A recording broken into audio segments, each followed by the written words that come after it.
Michael Burry. Michael Burry Made his name betting against the housing market. It took 2 years for the drama to play out, but the subprime mortgage market finally collapsed in 2007, just as he had predicted.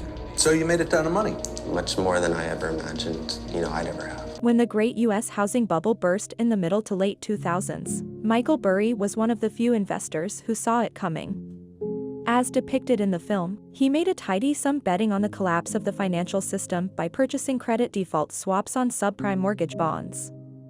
The massive inflation spike of the past year, the white-collar employment bubble, the demise of meme stocks like AMC and GameStop, and, of course, the utter annihilation of our next global currency of being Bitcoin have all been accurately predicted by this so-called one-trick pony, even if most people dismiss him as such. Is the next recession just around the corner? According to Michael Burry, the famed investor portrayed in the movie The Big Short, it might be closer than we think. In this video, we'll dive into Burry's latest warning and what it could mean for your finances. In recent months, he has been especially outspoken about the idea that the recent stock market bull run is nothing to get excited about, demonstrating his uncanny knack for eventually being proven correct. The S&P 500 has gained more than 14% since the market bottomed in October of last year. But Burry thinks this is just a temporary uptick. And he has noted before that in previous financial crises there were plenty of short-term market rallies, along a much longer downward trend. And just recently, he tweeted some very interesting evidence to show that there's actually some pretty obvious reasons as to why we're seeing this short-term market rally, and also why rosy conditions might not last. Although I find it interesting to track Michael Burry's market observations and insights, and you guys seem to enjoy doing the same here on the channel, it's important to keep in mind that we shouldn't let what he says affect how we choose to allocate our own capital. Yes, it is interesting to keep up with what he is thinking, but it shouldn't change anything in terms of our own actions in the market. All passive investors do is invest a set amount of money regularly in an index regardless of market conditions. They have ignored it for 40 years and kept sending it anyway. When it comes to short-term market trends, Michael Burry's commentary probably won't sway active investors either. I know I've said this 1,000 times, but keep in mind that we're in the active investor camp. We focus on buying small businesses at fair prices, and only those that fall within our area of expertise. No market research would be necessary for such a strategy. It's wise to arm yourself with as much knowledge as possible about the economy, but macroeconomic analysis and stock market predictions ultimately contribute very little to our efforts. In fact, one could argue that they cause more problems than they solve. The economy is going to go up and down. Interest rates are going to go up and down. We're going to go through recessions. We're going to go through periods of bubbles. But it doesn't matter, that ship is sailing. It has its North Star. And so that's, and so it's not so much about is now a good time to invest, is how do I become a better version, or how do I become a person who is on a daily basis more capable of investing? And to take the running analogy, is now a good time to go running versus I am a runner. I'm a guy who goes out running come rain or shine. Just realize that macroeconomics is important from a macro perspective.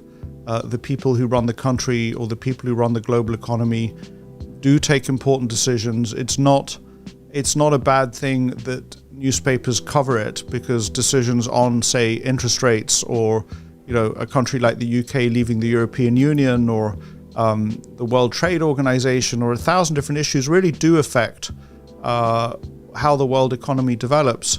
But we're operating on the scale of our own personal savings, or the savings of us and our investors, and we're operating on at a completely different scale, where it kind of doesn't matter for us. All we're trying to do is we're trying to own a piece of the productive economy. There are people who are really hesitant, and look, it is a natural thing to be hesitant. It's a natural thing to be fearful. So I think that my words to that person is, don't deny your feelings, don't deny your fears, don't pretend they're not there. And the goal is not to block them out, because you cannot not be aware of them.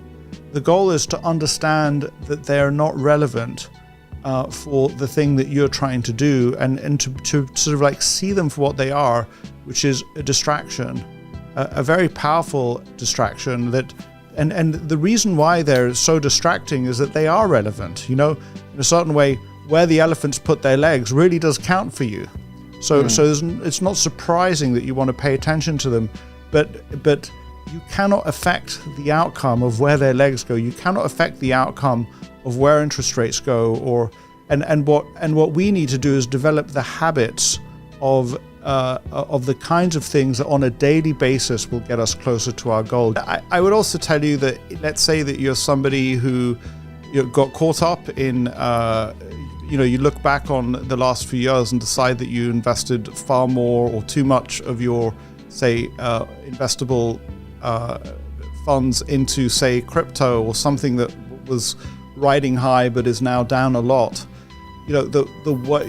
What you don't want to do is you don't want to compound those mistakes, and so if you try something once, which is a good thing if you do it 100 times, but you only try it once and then you stop, then even if the first time it didn't work out, it would be a terrible thing to stop after just one try. We don't if we're watching our children learn to walk, we don't watch them fall over once and then say, give that a break. And so, or just to give another analogy, if we think of exercise, what I've learned, or I'm still learning, is that the key to becoming fit is not so much about trying hard on your first workout or even your 10th workout. It's turning yourself into somebody who regularly works out. So in a certain way, investing is the same way. This is not about taking the plunge. This is not about what happened last year. It's about becoming a person who's an investor. And every month, every year, Berkshire Hathaway is buying pieces of America, is buying shares. Every month there's share purchases taking place. And so we should become more like that. The world is full of so many different kinds of people.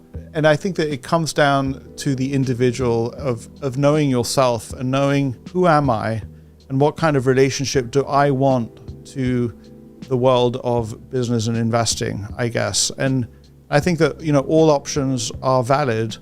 All sensible options are valid. Taking your money to a casino or to the equivalent of a casino is not a great way to preserve your wealth. But to say, and the great thing about investing in public securities is that you can decide. You don't have to do one or the other. So I don't think that there's anything wrong with somebody saying, look, I know that the index is going to work pretty well, but I do want to spend some time doing some of it on my own.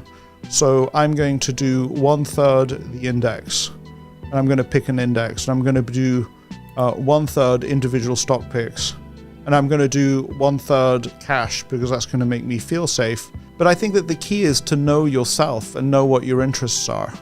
What steps are you taking to prepare for a potential economic downturn? Let us know in the comments below, and don't forget to subscribe for more updates and insights into the world of finance and investing.